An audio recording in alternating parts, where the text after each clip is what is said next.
القطه بتاعتي دايما بتعمل فوميتنج ريفلكس او احساس كانها تتقيأ لكن ما بتعملش حاجه، او احيانا بتحاول تتقيأ مرات كتير ورا بعض لغايه ما نلاقيها طلعت كوره شعر، او احيانا نصحى من النوم نلاقي جنب القطه كوره من الشعر كبيره.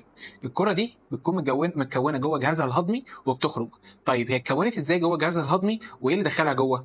وليه دايما بتكون بنفس لون الشعر اللي موجود على القطه؟ كره الشعر دي بتكون عباره عن الشعر الميت اللي موجود على جسم القطه، وده بيجي نتيجه تغيير الفصول، وبتبدا القطه تغير شعرها القديم بشعر جديد يبدا يدخل معاها الفصل الجديد. فلما بتيجي الشعر ده يقع واحنا ما نكونش بنسرحها كويس، بتبدا تلحس الشعر ده ويعمل كوره جوه جهازها الهضمي، وبعد كده تبدا تحاول ان هي ترجع وتخرج الكوره دي. ايه خطوره الكوره دي وليه دايما بنقلق منها؟ اكبر مشكله ممكن تعملها الكوره دي ان هي ممكن تقف جوه جهازها الهضمي وما تعرفش تخرجها وما تقدرش تنزلها مع الاسطول. دي بتكون مشكله كبيره وبنلجا ان احنا ندخل نطلعها جراحيا او باستخدام المنظار. كمان الترجيع بتاعها المستمر ده بيزود من عصاره المعده وبيخلي دايما القطه مش قادره تاكل او مش حابه ان هي تاكل او بترجع الاكل بتاعها بعد ما تاكله على طول. طيب نعمل ايه علشان نحافظ على القطه بتاعتنا ما يجرالهاش موضوع الهير بولز ده؟